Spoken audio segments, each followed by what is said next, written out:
L research academy में आपका स्वागत है। आज की हमारी चर्चा भारतीय संविधान के विकास और जो संविधान सभा का निर्माण हुआ था उस पूरे सफर पर केंद्रित होगी। बिल्कुल। और सुनने वालों के लिए मैं ये स्पष्ट कर दूं कि हमारा मिशन यहाँ सिर्फ कुछ ऐतिहासिक तारीखें या नीरस आंकड़े दोहराना नहीं है। सही बात है। बल्कि हमें ये समझना है कि कैसे एक नवजात राष्ट्र के भविष्य का कानूनी और राजनीतिक बुनियादी ढांचा, मतलब वो पूरी इमारत ईंट दर ईंट तैयार की गई।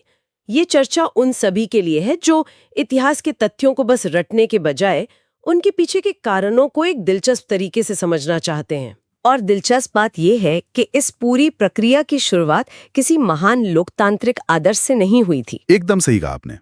बल्कि एक विशुद्ध व्यापारिक स्वार्थ से हुई थी।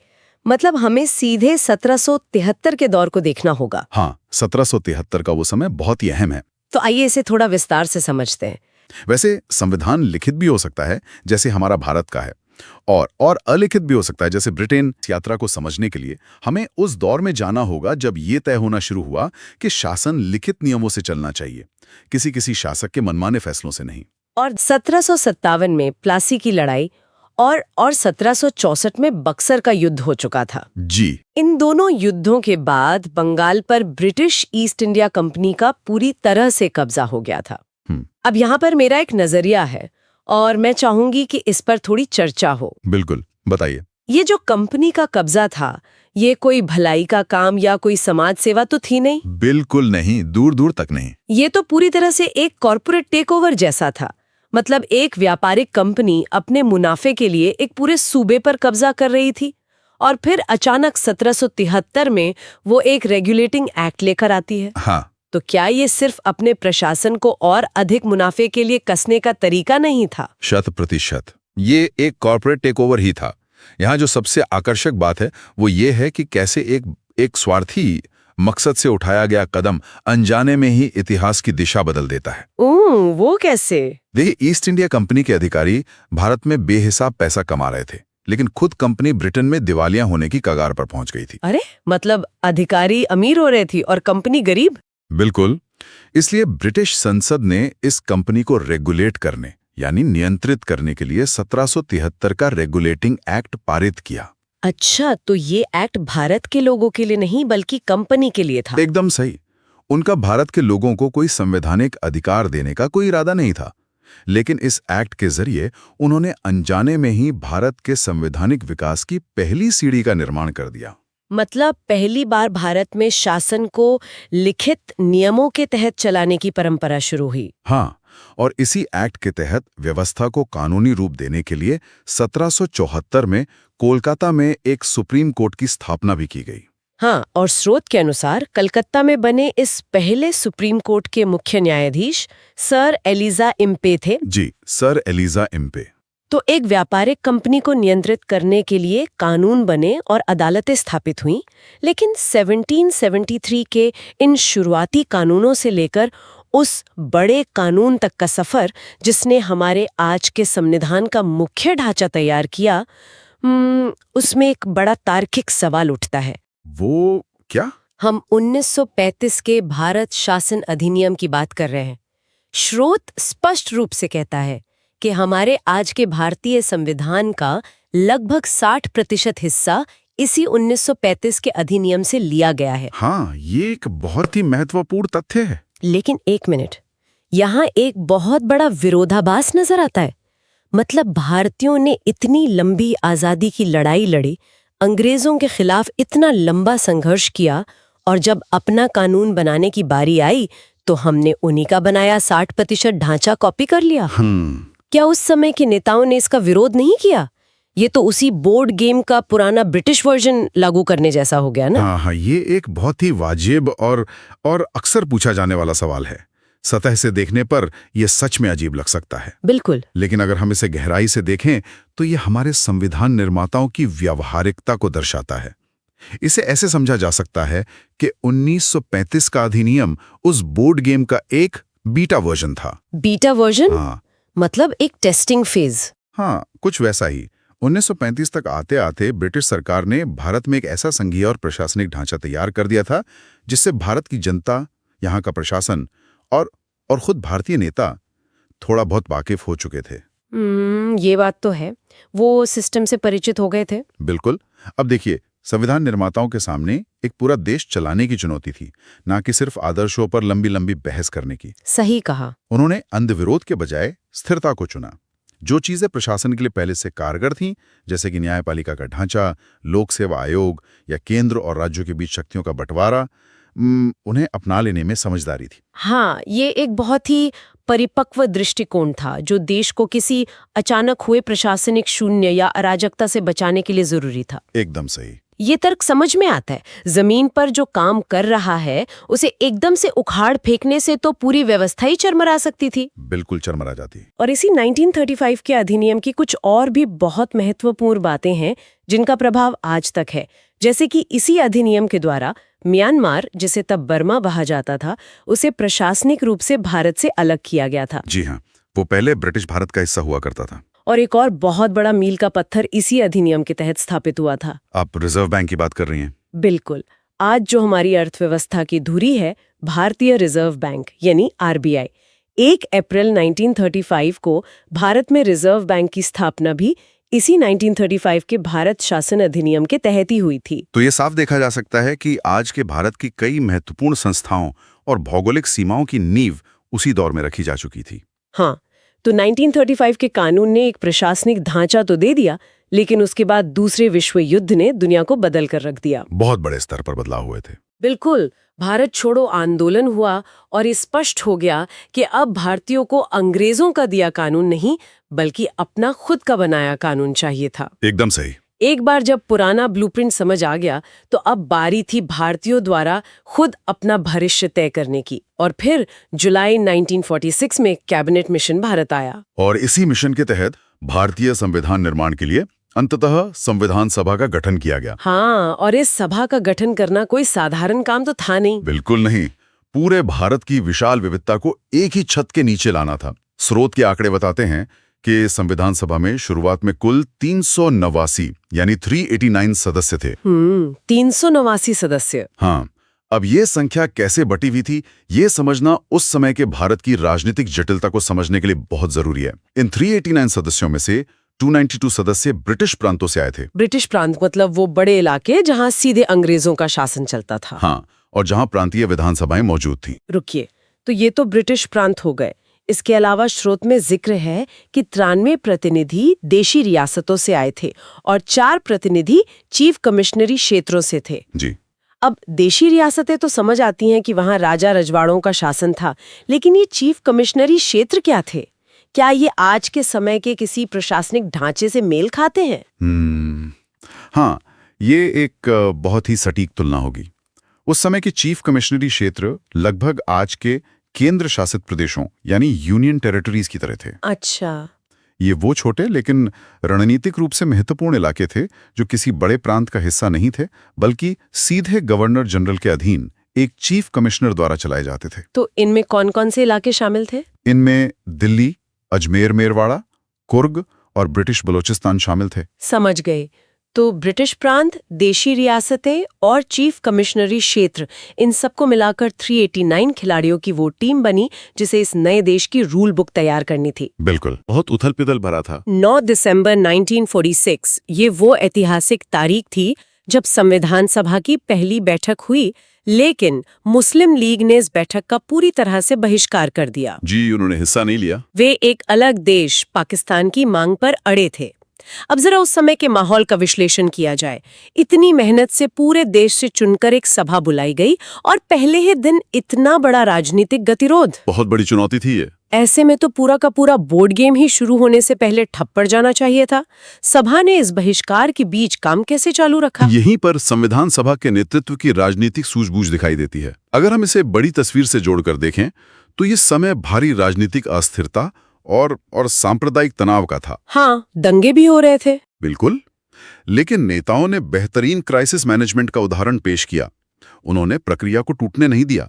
तो उन्होंने क्या किया? क्योंकि मुस्लिम लीग के बहिष्कार के कारण सभा का स्थायी अध्यक्ष चुनना विवादित हो सकता था, इसलिए उन्होंने फ्रांस की एक पुरानी संवैधानिक परंपरा का पालन किया। फ्रांस की परंपरा वो क्या थी? उन्होंने सभा के सबसे वरिष्ठ और बुजुर्ग सदस्य डॉक्टर सच्चिदानंद सिन्हा को अस्थायी अध्यक्ष चुन लिया। इसका सीधा सा संदेश ये था कि काम नहीं रुकेगा। ये एक बहुत ही कूटनीतिक कदम था। वरिष्ठता का सम्मान करने से किसी को आपत्ति भी नहीं हो सकती थी और सभा की कार्यवाही भी शुरू हो गई। बिल्कुल। और ये गति बहुत तेजी से आगे बढ़ी। 9 दिसंबर को अस्थायी अध्यक्ष चुनने के ठीक 2 दिन बाद 11 दिसंबर 1946 को डॉक्टर राजेंद्र प्रसाद को सर्वसम्मति से संविधान सभा का स्थायी अध्यक्ष चुन लिया गया। हाँ, नेतृत्व अब पूरी तरह से स्पष्ट हो चुका था। और फिर इसके ठीक 2 दिन बाद 13 दिसंबर 1946 को एक और ऐतिहासिक घटना हुई। पंडित जवाहरलाल नेहरू का प्रस्ताव, है ना? हाँ, पंडित जवाहरलाल नेहरू ने सभा के सामने उद्देश्य प्रस्ताव, जिसे ऑब्जेक्टिव रेजोल्यूशन कहते हैं, वो पेश किया। ये केवल एक औपचारिक भाषण नहीं था। बिल्कुल नहीं। ये उद्देश्य प्रस्ताव ही था जो आगे चलकर हमारे संविधान की प्रस्तावना यानी प्रिएम्बल बना। अगर हम उसी रूल बुक वाले उदाहरण पर वापस जाएं, तो ये प्रस्ताव उस गेम के मूल सिद्धांतों को तय कर रहा था। एकदम सही। इसमें ये स्पष्ट किया गया कि ये नया देश न्याय, स्वतंत्रता और समानता के मूल्यों पर खड़ा होगा। असल में 13 दिसंबर के इसी दिन से संविधान निर्माण की वास्तविक वैचारिक कार्यवाही शुरू हुई थी। हाँ, तो 9 दिसंबर, 11 दिसंबर, 13 दिसंबर, ये 3 तारीखें एक के बाद एक संविधान के बुनियादी ढांचे को आकार दे रही थीं। और क्योंकि एक पूरे देश का संविधान बनाने का काम इतना विशाल था कि कोई एक व्यक्ति या 300 लोग एक साथ हर चीज पर बहस नहीं कर सकते थे। हाँ, वो तो बहुत ही अव्यवस्थित हो जाता। बिल्कुल। इसलिए इसे अलग अलग समितियों में बांट दिया गया। ये एक तरह से काम का विकेंद्रीकरण था। हर समिति को एक विशिष्ट कार्य सौंपा गया। जैसे स्रोत बताता है कि संचालन समिति और राष्ट्रध्वज संबंधी समिति की जिम्मेदारी डॉक्टर राजेंद्र प्रसाद को दी गई। जी। और सबसे पेचीदा कामों में से एक था प्रांतीय संविधान समिति का जिम्मा, जो सरदार वल्लभ भाई पटेल ने संभाला। और ये जिम्मेदारी उन्हें ही क्यों दी गई, ये समझना भी जरूरी है। हाँ, क्यों? क्योंकि पटेल की बातचीत करने की क्षमता और रियासतों को एक साथ लाने की जो उनकी पकड़ थी, वो सच में अद्वितीय थी। दूसरी ओर संघीय संविधान समिति के अध्यक्ष पंडित जवाहरलाल नेहरू बने, जिन्हें केंद्र सरकार की शक्तियों का खाका तैयार करना था। और इन सबसे महत्वपूर्ण एक समिति थी जिसका काम था इन सभी समितियों के विचारों और सिफारिशों को एक कानूनी शक्ल देना। आप प्रारूप समिति की बात कर रही हैं? बिल्कुल, प्रारूप समिति यानी ड्राफ्टिंग कमेटी। और इसके अध्यक्ष थे डॉक्टर B.R. अम्बेडकर, जिन्हें इस पूरी विशाल रूल बुक को एक सुसंगत रूप में पिरोना था। एकदम सही। लेकिन देखिए, संविधान बनाने की ये प्रक्रिया सुचारू रूप से चल ही रही थी कि भारत के भूगोल और इतिहास ने एक बहुत ही दर्दनाक मोड़ लिया, विभाजन। हाँ, ये एक ऐसा भूचाल था जिसने सभा के पूरे गणित को हमेशा के लिए बदल दिया। बिल्कुल बदल दिया। 3 जून 1947 को भारत के बंटवारे की औपचारिक घोषणा हो गई, जिसे माउंटबैटन योजना भी कहा जाता है। इसके परिणाम स्वरूप 14 अगस्त को पाकिस्तान और 15 अगस्त को भारत एक स्वतंत्र राष्ट्र बना। जी। अब जाहिर है, जब देश बटा तो संविधान सभा का वो पुराना गणित जो हमने अभी डिस्कस किया था, वो 389 सदस्यों वाला, वो भी बदलना ही था। बिल्कुल बदलना। जो रियासतें या ब्रिटिश प्रांत अब भौगोलिक रूप से पाकिस्तान का हिस्सा बन गए थे, उनके प्रतिनिधि अब भारत की संविधान सभा में नहीं बैठ सकते थे। इसी कारण से 31 अक्टूबर 1947 को संविधान सभा का पुनर्गठन किया गया। और अब सदस्यों की संख्या 389 से घटकर 299 रह गई। 299 सदस्य। हाँ, जिसमें से 229 प्रतिनिधि ब्रिटिश प्रांतों से थे और 70 प्रतिनिधि देशी रियासतों से। तो ये काफी बड़ी गिरावट थी। और ये विभाजन केवल एक संख्यात्मक बदलाव नहीं था, इसका गहरा मनोवैज्ञानिक प्रभाव भी पड़ा था। वो कैसे? जिन नेताओं ने पहले मुस्लिम लीग को साथ रखने के लिए एक कमजोर केंद्र सरकार के मॉडल पर विचार किया था, विभाजन के बाद उन्होंने ये सुनिश्चित किया कि भारत को टूटने से बचाने के लिए एक मजबूत केंद्र वाली शासन व्यवस्था बनाई जाए। ये बहुत ही दिलचस्प पहलू है। और इस नई, छोटी लेकिन दृढ़ संकल्पित टीम के साथ डॉक्टर B.R. अम्बेडकर ने दुनिया भर के संविधानों को बहुत ही बारीकी से परखा और एक ऐसा मसौदा तैयार किया जो भारत की अनूठी परिस्थितियों के अनुकूल हो। और अंततः वो दिन आ ही गया, 26 नवंबर 1949। इस दिन हमारा संविधान पूरी तरह से बनकर तैयार हो गया और सभा द्वारा इसे आधिकारिक रूप से पारित कर दिया गया। हाँ, एक बहुत ही ऐतिहासिक दिन। पुनर्गठित सभा के जो 299 सदस्य थे, उनमें से 284 सदस्य उस दिन उपस्थित थे और उन्होंने इस ऐतिहासिक दस्तावेज पर अपने हस्ताक्षर किए। जी।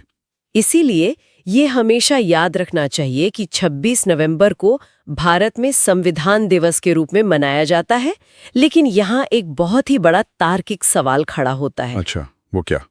अगर एक देश का सबसे महत्वपूर्ण कानूनी दस्तावेज, जिसे बनाने में इतनी मेहनत लगी हो, वो 26 नवंबर को पूरी तरह से तैयार था और पारित भी हो चुका था, हाँ। तो महज एक तारीख के लिए 2 महीने का इंतजार क्यों किया गया?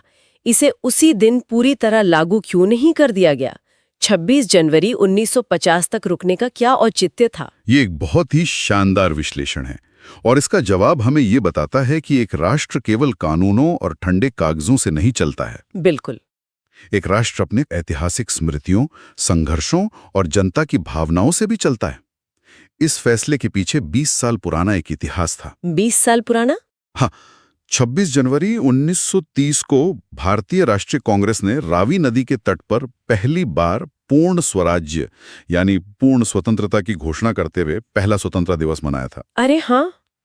उस समय भारत पूरी तरह से ब्रिटिश शासन के अधीन था, लेकिन उस एक दिन ने करोड़ों भारतीयों के दिलों में आजादी की एक लौ जला दी थी। और उसके बाद से हर साल 26 जनवरी को स्वतंत्रता सेनानी वो प्रतीकात्मक स्वतंत्रता दिवस मनाते आ रहे थे। ये बहुत गहरी बात है। चूंकि भारत को असल राजनीतिक आजादी 15 अगस्त 1947 को मिली, तो उस 26 जनवरी की तारीख का महत्व खत्म हो सकता था। बिल्कुल। 15 अगस्त की तारीख अंग्रेजों ने तय की थी, लेकिन 26 जनवरी की तारीख भारतीयों ने खुद चुनी थी। तो 26 जनवरी 1930 का वो भावनात्मक और ऐतिहासिक दिन कहीं इतिहास के पन्नों में खो न जाए, इसलिए संविधान निर्माताओं ने 2 महीने इंतजार करने का फैसला किया। ये तो एक मास्टर स्ट्रोक था। हाँ, उन्होंने उस पुराने संघर्ष के दिन से इस नए कानूनी दस्तावेज को जोड़कर 26 जनवरी 1950 को संविधान लागू किया और भारत को एक गणतंत्र घोषित किया। कानून को जनता के सामूहिक स्मृति और इतिहास के साथ पिरोने का ये सच में एक बेहतरीन तरीका था। ये एक शानदार राजनीतिक और भावनात्मक कदम था। अब जब संविधान लागू होने की प्रक्रिया चल रही थी, तो इस महाकाव्य के कुछ ऐसे आंकड़े भी हैं जो इस काम की विशालता को दर्शाते हैं। जी बिल्कुल। स्रोत के अनुसार इस पूरे संविधान के निर्माण में 2 वर्ष 11 महीने और 18 दिन लगे। 2 वर्ष 11 महीने और 18 दिन। ये सिर्फ बीता हुआ समय नहीं है, ये दर्शाता है कि हर एक बिंदु पर कितनी लंबी चर्चा हुई होगी। हाँ, और संविधान के प्रारूप पर पूरे 114 दिनों तक तीखी और विस्तृत बहस हुई थी। हर एक शब्द, हर एक अनुच्छेद को नाप तौल कर लिखा गया। और ये भी ध्यान देने योग्य है कि इस पूरी प्रक्रिया में उस जमाने में लगभग 64 लाख रुपए का खर्चा आया था, जो उस समय के हिसाब से एक बहुत बड़ी रकम थी। बहुत बड़ी रकम। जब ये मूल संविधान बनकर तैयार हुआ, तो उसमें 22 भाग, 395 अनुच्छेद यानी आर्टिकल्स और 8 अनुसूचियां यानी शेड्यूल्स थी। हाँ, हालांकि स्रोत ये भी बताता है कि समय के साथ बदलते भारत की जरूरतों के अनुसार अनुसूचियां बढ़कर अब 12 हो गई हैं, लेकिन उस रूल बुक का जो मूल ढांचा था वो आज भी वैसा ही है। बिल्कुल वैसा ही है। जब एक नया देश अपने पैरों पर खड़ा हो रहा था, तो उसे अपनी पहचान के लिए केवल कानूनों की नहीं, बल्कि अपने राष्ट्रीय प्रतीकों की भी जरूरत थी। जी हाँ। संविधान सभा ने कानून बनाने के साथ साथ इन प्रतीकों को भी आधिकारिक रूप से अपनाया, जैसे कि 22 जुलाई 1947 को ही हमारे राष्ट्रीय ध्वज तिरंगे को अपना लिया गया था। और फिर संविधान लागू होने से ठीक 2 दिन पहले यानी 24 जनवरी 1950 को राष्ट्रगान जन गण मन को अपनाया गया। और 26 जनवरी 1950 को राष्ट्रगीत वंदे मातरम को भी अपना लिया गया। ये सिर्फ औपचारिकताएं नहीं थी, ये एक विविधता भरे देश को एक साझा पहचान देने का प्रयास था। बिल्कुल। और इस नए बने सिस्टम को, इस देश को जमीनी स्तर पर चलाने के लिए जरूरत थी एक प्रशासनिक टीम की, यानी स्वतंत्र भारत के पहले मंत्रिमंडल की। जी, पहली कैबिनेट। 1947 में जब भारत आजाद हुआ, तो जो पहली कैबिनेट बनी उस पर एक नजर डालना बहुत जरूरी है। पंडित जवाहरलाल नेहरू स्वतंत्र भारत के पहले प्रधानमंत्री बने, सरदार वल्लभ भाई पटेल बने पहले गृह मंत्री, और शिक्षा मंत्री का पद मौलाना अबुल कलाम आजाद ने संभाला। रेलवे मंत्री बने डॉक्टर जॉन मथाई और श्रम मंत्री का पद मिला जगजीवन राम जी को। हाँ, और दिलचस्प बात देखिए, स्रोत में दी गई एक मजेदार याद रखने की तकनीक का अगर जिक्र किया जाए, पहले रक्षा मंत्री थे बलदेव सिंह। अरे हाँ, बलदेव सिंह जी। मतलब नाम में ही बल है, तो जिसके पास बल होगा, रक्षा विभाग तो स्वाभाविक रूप से उनके पास जाना ही था। हाँ, ये ऐतिहासिक तथ्यों को याद रखने का एक बहुत ही व्यवहारिक तरीका है। और इस मंत्रिमंडल में स्वास्थ्य मंत्री के रूप में राजकुमारी अमृत कौर शामिल थीं और वित्त मंत्री का पद R.K. षणमुखम चेट्टी ने संभाला था। अब यहाँ पर अगर इस पहले मंत्रिमंडल की संरचना का विश्लेषण किया जाए तो एक बहुत ही गहरा निष्कर्ष निकलता है। वो निष्कर्ष क्या है? ये मंत्रिमंडल भारत की विविधता का एक जीता जागता प्रमाण था। सिर्फ एक सूची से परे जाकर देखें तो इसमें एक महिला कैबिनेट मंत्री थीं, राजकुमारी अमृत कौर, जो उस दौर में बहुत बड़ी बात थी। सच में बहुत बड़ी बात थी। इसमें मौलाना आजाद थे, डॉक्टर जॉन मथाई थे, जगजीवन राम थे, यानी अलग अलग धार्मिक पृष्ठभूमि के लोग, समाज के अलग अलग वर्गों का प्रतिनिधित्व करने वाले लोग और अलग अलग विचारधाराओं के लोग एक साथ मिलकर काम कर रहे थे। ये सिर्फ कुछ चुनिंदा नेताओं का समूह नहीं था। बिल्कुल नहीं, बल्कि ये भारत के समावेशी भविष्य की एक स्पष्ट झलक थी। ये इस बात का ऐलान था कि ये बोर्ड गेम किसी एक समूह का नहीं है, बल्कि आने वाला भारत सबका होगा और सबको साथ लेकर चलेगा। कंपनी को नियंत्रित करने वाले कानून से लेकर 1935 के प्रशासनिक ब्लूप्रिंट तक, और फिर 1946 में संविधान सभा की पहली बैठक से लेकर विभाजन के दर्द से गुजरते हुए 1950 में एक संपूर्ण गणतंत्र बनने तक की कहानी, ये किसी सीधी रेखा में नहीं चली है। बिल्कुल, संविधान सभा के उन सदस्यों ने महज कुछ पन्नों पर कानून नहीं लिखे थे।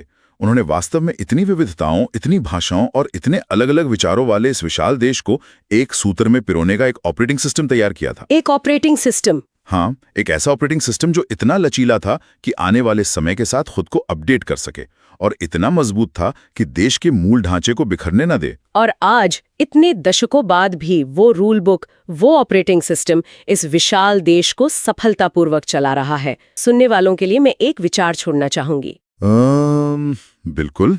जरा कल्पना की जाए, आज हम एक पूरी तरह से डिजिटल युग में जी रहे हैं। अगर आज 1946 के उन संविधान निर्माताओं को वापस बुलाया जाए और उनसे कहा जाए कि इंटरनेट के अधिकार, डेटा प्राइवेसी या आर्टिफिशियल इंटेलिजेंस को नियंत्रित करने के लिए संविधान का एक बिल्कुल नया हिस्सा लिखिए, तो वे किन मूल्यों को सबसे ऊपर रखते? ये तो बहुत ही गहरा सवाल है। हाँ, क्या आज की हमारी आधुनिक तकनीकें और हमारे नए कानून 1946 के उन बुनियादी सिद्धांतों जैसे समानता, न्याय और निजता उन पर पूरी तरह से खरे उतर सकते हैं? ये एक ऐसा सवाल है जिस पर गहराई से विचार किया जाना चाहिए। बिल्कुल विचार किया जाना चाहिए। आज का सवाल है, किस अधिनियम के द्वारा भारत में पहली बार सुप्रीम कोर्ट की स्थापना कलकत्ता में की गई थी? Option A, B, C, D में आपको कमेंट करके बताना है। वीडियो पसंद आया तो शेयर, लाइक और सब्सक्राइब जरूर करें। धन्यवाद।